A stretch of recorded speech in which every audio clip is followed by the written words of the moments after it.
So you're sending out tweets on a regular basis, but how do you know that people are actually seeing these tweets? How do you know that you're sending them at the optimal times? In this video, we're going to take a look at Followerwonk and show you how you can attach your Twitter account to it, check out what your optimal times would be, and then schedule that in Buffer or MeetEgger or whatever tools you're using to publish to Twitter. Stay tuned.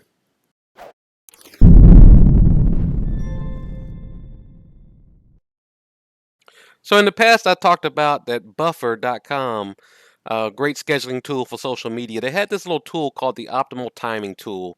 It let them analyze your users and your time zone and all those sorts of things, and recommend when the best time to send out a tweet and those other things would be. Based on when users are active and when you get the most retweets. It was a real nice tool. Well, they're shutting it down, and they have a notice now when you try to go to it that they're taking it out of their dashboard and they're shutting it down. It gives you a couple options here, and one of the options is Followerwonk. So we're going to take a look at that today. I took a look at Tweeroid earlier. Let's go ahead in this video and take a look at Followerwonk and see how that works. So I've got their page up here, and I'm on their actual pricing. Now, I've used this before. It's from Moz, which, if you're familiar, long-term social SEO type of company out there, you'll see that they do have the ability where you can connect one profile for free. And that's what we're going to do today. The limitations, of course, all we're really going to get is we're going to know when followers are active. You'll see here to get this the maximum times to tweet and a whole bunch of other really good features here. They want $29 a month for 3 profiles, which I think is kind of expensive. You really have to be driving a lot of ROI from Twitter to want to pay $29 a month to do really anything on Twitter. You got to be driving some money from it.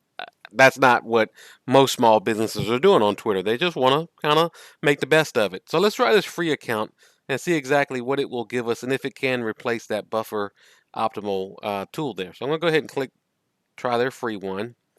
I'm already authenticated in my TechSmart Boss Twitter account, so I'm going to go ahead and authorize that to talk with Followerwonk. And, looks like it's going to have me set up a little profile, so I'll go ahead and set that up.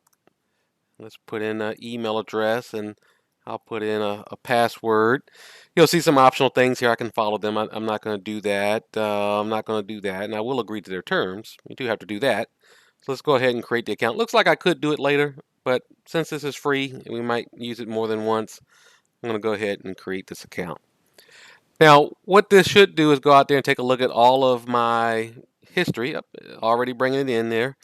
And let's take a look and see how we can find. It's got a lot of stuff here on this dashboard. It's bringing in average new lost followers, net gain.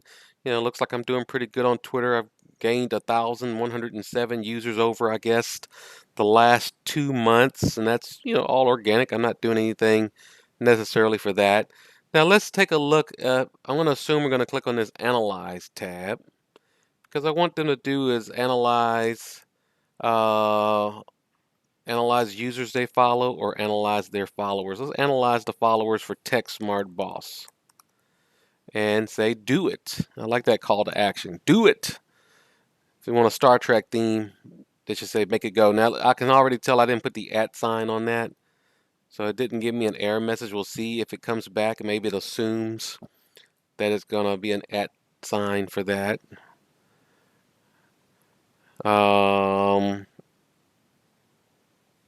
We'll give that a second to come back. Okay, we have an analysis of our account now. And it used to be, if I would scroll to the bottom of this, yeah, here it is.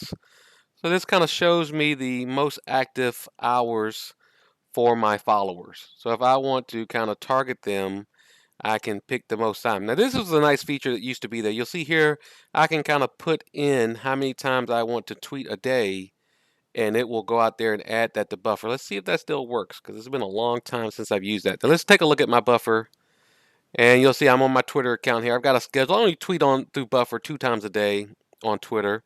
And you'll see that Buffer had previously told me that 1:33 p.m. and 2:07 p.m. were the best times for me to tweet 2 times a day. I'm going to actually change this to 2 times a day. Let's see what happens if I click on this schedule at Buffer and see what that changes. So I'm going to allow Followerwonk access to my Buffer account. Since I'm already logged in, that should be pretty seamless.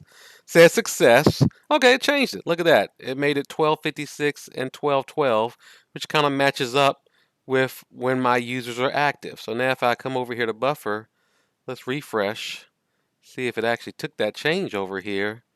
And actually, it looks like it didn't. So let's refresh completely. Up, it did. I just need to do a better refresh than a tab change.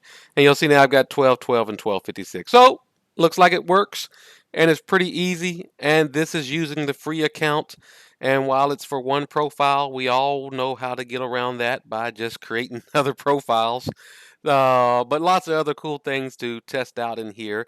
And now, if I did want to do that in Meet Edgar, we have a great video on setting up a Meet Edgar account. I could just go over to my Meet Edgar and from my calendar, edit all my blog posts and change my time, to be the 12:12 p.m. if I wanted to, per what Followerwonk is telling me. And what I used to do and what I recommend is every quarter, every 3 months or so, maybe run this analysis and update things and adjust things like that and just stay on top of when your users are active. It'll maybe enhance your ability to get some retweets and some shares, or at the very least get some eyeballs to read what you're doing on Twitter. Hope you enjoyed this video. If you like this, subscribe to our YouTube channel.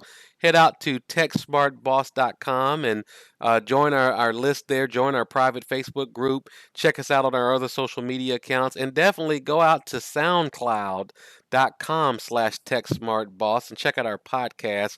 We talk a whole lot about things that can help your small business leverage technology better out there. Have a blessed day and check back soon for more videos.